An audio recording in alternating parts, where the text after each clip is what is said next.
তো কালকে যে বিষয়গুলো আলোচনা করব শিরোনামে আপনাদেরকে বলি। প্রথমে আলোচনা থাকবে যে আদর্শ দাম্পত্য জীবন কিভাবে গড়বে, এগুলোর উপকরণ কি, আমাদের কোন কোন ভুলগুলো হয় ব্যক্তিগত আদর্শ দাম্পত্য জীবন এবং আপনার সামাজিক আদর্শ দাম্পত্য জীবন।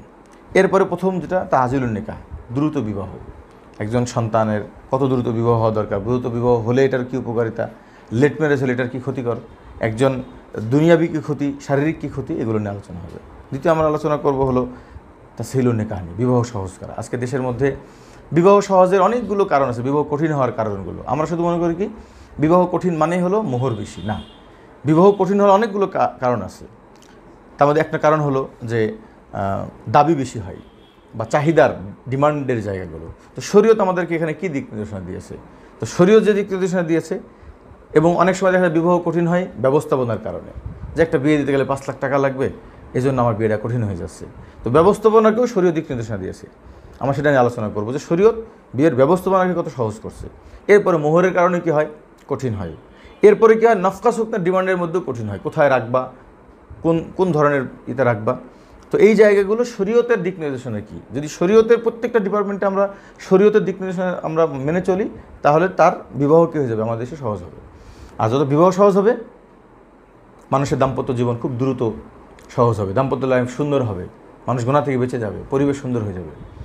এরপরে হলো একাধিক বিবাহ, যে বিবাহ করার পরে একাধিক বিবাহ। তো একাধিক বিবাহের মধ্যে যে আলোচনাগুলো করবো, একটা হলো একাধিক বিবাহ যে বৈধ, এবং এখানে কোরআনের ব্যাপারে অনেকেই এই একাধিক বিবাহেরকে এমনভাবে উপস্থাপনা করে যার দ্বারা মনে হয় একাধিক বিবাহ অপছন্দনীয় বিষয়। কোরআনের কিছু আয়াতের কথা বলে, এরপরে ফাতেমা রাদিয়াল্লাহু কথা নিয়ে আসেন যে আল্লাহ রসুল, এই হাদিসটার আমি কালকে সহি ব্যাখ্যা করবো নিয়ে আসছি ইনশাআল্লাহ। এরপরে বিবি খাদিজা, তিনি থাকা অবস্থা আল্লাহ রসুল করেন, এটা দিয়ে অনেকে বলে যে প্রথম বউ থাকা অবস্থা করা উচিত না। এরপরে অনেকে আশরাফি থানভী রহমতুল্লাহর কথা দিয়ে বলেন যে হুজুর নিষেধ করে গেছেন, কেউ যেন না করে। এরপরে অনেকে আবার আমাদের দেশের পরিস্থিতি নিয়ে কথা বলে, ভাই আমাদের দেশে মারামারি হয়, গ্যাঞ্জাম হয়। এই 6টা প্রশ্নের উত্তর আমি কিন্তু কালকে দিব স্পষ্টভাবে, কারণ এগুলো মানুষের বোঝা দরকার। অনেকে আছে কোরআন হাদিস জানে, কিন্তু কিছু নেগেটিভ সাইডের কথার কারণে একাধিক বিয়ের ব্যাপারে তাদের নেগেটিভ ধারণা হয়। এবং একাধিক বিবাহ কার জন্য করার অনুমতি আছে, সবার কিন্তু একাধিক বিবাহ করার অনুমতি নেই। একজন দেখলাম আজকে লিখছে যে 4 বিবাহের আইন করা হোক, সবাই যেন 4 বিবাহ করতে পারে। আমি বলছি না, এটা আমি একমত না। 4 বিবাহর বৈধতার আইন করবে, যে 4 বিবাহ বৈধ, কিন্তু করবে যোগ্য মানুষরা। অযোগ্য মানুষরা করলেই একাধিক বিবাহ মানুষের কাছে আরও কী হবে, ঘৃণিত হবে। একাধিক বিবাহ সবার জন্য কি নাই, অনুমতি নাই। কিন্তু কারা করবে, এটা আবার হ্যাঁ হুজুর তাই তো আমি বলি আমার স্বামী করবে না, এবার সবাই এটা বলে না। এই বাংলার জমিনের মধ্যে 50 লাখ পুরুষের কমপক্ষে একাধিক বিবাহ করার কি আছে, যোগ্যতা আছে, নাহলে আল্লাহ তাআলা এভাবে সৃষ্টি করতেনই না। একাধিক বিবাহর পরে আমাদের আসবে হলো এই প্রাসঙ্গিক যে ব্যাপারটা, তাকসিরুল আওলাদ, অধিক সন্তান নেওয়া। এটা নিয়ে অধিক সন্তান কিভাবে নেবে, এই অধিক সন্তান নেওয়াটাও কিন্তু তাড়াতাড়ি বিবাহের সাথে সম্পৃক্ত। একটা মেয়ে সন্তান নিতে পারে 13 বছর 14 বছর বয়সে, সেই নারীটা যদি বিবাহ করে 29-এ, তার মানে তার অলরেডি কিন্তু এমনি 7-8টা সন্তান নেওয়ার বয়স কেটে গেছে। একজন পুরুষ মানুষ সে যদি 15 বছর বয়স 17 বছর বয়সে বিবাহ করে, সে কিন্তু 60 বছর পর্যন্ত সে 40টা বছর সন্তান নেওয়ার স্পেস পাচ্ছে। কিন্তু সে যখন বিয়েই করতেছে 35-40-এ বা 30-এ, যে তার কিন্তু অলরেডি কিন্তু তার 20 বছর কিন্তু এমনি তার আবাদের কিছু হয়নি, সন্তান বেশি নিতে পারছে না। এবং সন্তান বেশি নেওয়ার বন্ধ করার জন্য কী পরিমাণ প্ল্যান চলতেছে, তো তাদের কথা তার বলে লাভ নাই, আমাদেরকে কীভাবে করতে হবে। এবং অধিক সন্তান নেওয়ার জন্য একাধিক বিয়ে কিন্তু অনেক বেশি জরুরি, কারণ একজন মানুষ একাধিক বিয়ে ছাড়া অনেক বেশি সন্তান নিতে, কারণ এক মেশিনে তো এক মেশিনের সমানই কী হবে, বের হবে না। তো এখানে যদি 4টা স্ত্রী থাকে, তাহলে 4 ডবল কী হবে, তার সন্তান তৈরি হবে। মূল মাকসাদ সে পুরো। এই জন্য অধিক সন্তানের ব্যাপারে একটা সুন্দর আলোচনা আসবে। অনেকের যেই প্রশ্নগুলো আসে যে অধিক সন্তান পালবে কীভাবে, দেখবে কীভাবে, এগুলো তো শরীয়তে সব সমাধান দিয়ে দিছে, এগুলো নিয়ে আলোচনা করব।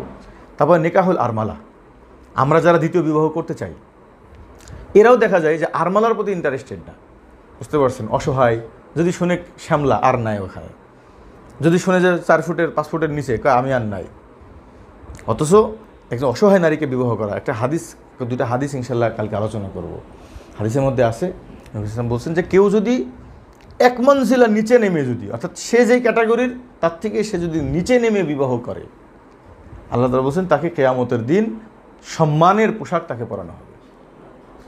বুঝতে পারছো? তো আমরা সবাই কী করি, বিয়ের ক্ষেত্রে সবসময় দেখি যে ফর্সা হবে, সুন্দরী হবে, লম্বা হবে, আবার আমার থেকে ছোটো হবে। তাহলে দ্বিতীয় বিবাহ তৃতীয় বিবাহ আমরা যখন করব, তখনও তো সেই ক্ষেত্রে কী হওয়া দরকার।